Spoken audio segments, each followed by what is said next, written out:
Senator John Kennedy on these fast-moving developments on this statehood for D.C. Push. What do you think, Senator? I think it's all about power, like everything else in Washington, D.C. I mean, I haven't studied the issue as extensively as some, Neil, but some say it would be unconstitutional. If you look at Article 1 of the Constitution, the idea of our founders was that there would be an independent district, not beholden to any state, not influenced by any state.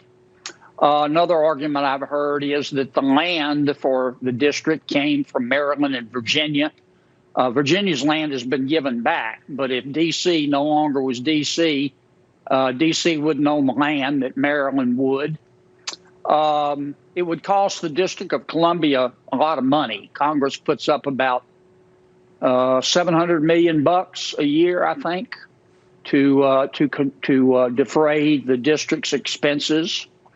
Others I've heard say, well, we haven't been particularly impressed with the way the mayor and her colleagues have handled the recent felony rioting in D.C. I think it's a fair criticism. I think the mayor's, for her politics, has allowed that to happen. I listened to Speaker Pelosi, who I respect, talk about it has nothing to do with with disenfranchisement or enfranchisement. That's a bunch of bull, and she knows it.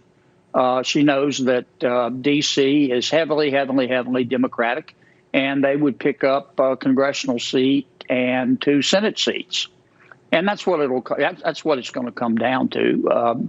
Like everything else. But to your point, it would be an uphill battle to happen. I do want to have you, Senator, I want to get your thoughts on the sudden spike in cases and the move in Texas to reverse things, Florida to outlaw, bars serving alcohol. Arizona, the spike there. What do you make of all of this? A lot of it was predictable. Some of it is additional testing. We're discovering more cases because we're doing a better job of testing. But that's not the only reason. We opened up the economy, and people are moving around more. And some of this was predictable. But the real reason that I think the cases are spiking is because people aren't taking precautions. You got to wear a mask. You got to stay 6 feet apart. You got to wash your hands. I know some people don't like to wear a mask. But the president doesn't wear a mask. A lot of the key people around him, they don't wear a mask. Do you think they're providing a good example here? And that because of that, maybe people saying, well, he's not doing it, I won't do it. Well, we don't have a law that you have to wear a mask. I mean, this is in China. True. If you don't wear a mask, you're not going to be bayoneted and thrown into Shawshank Prison. But all I can do is tell you what I do. I don't wear 1 mask. I wear 2 when I'm on an airplane. And I wear 1 everywhere else. I think a mask, it does protect other people. I think it protects you.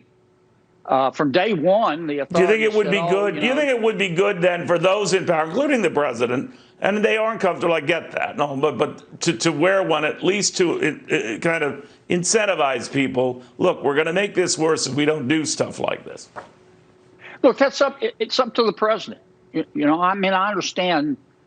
Some would like me to say, well, the president ought to wear a mask. It's up to the president. It's up to every American. This is America. I wear a mask. I think it stops not only other people from getting the virus, but it stops you from getting the virus. And my reason for wearing a mask is very simple. I don't want to get the virus because I don't want to die. Duh. Well, there is that. Yeah. If we did a better job of following what the health experts are telling us, it wouldn't eliminate the virus, but it would control it. We also got a lot of problems with young people. I got a 24-year-old son. Yeah. He thinks he's bulletproof. He thinks he's going to live forever. They got to do a better job.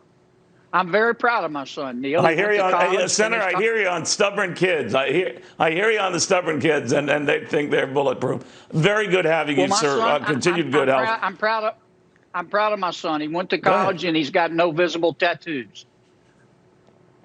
Well, there's progress there. Senator, thank you very much. Be healthy, be well, be safe, bet, and your family.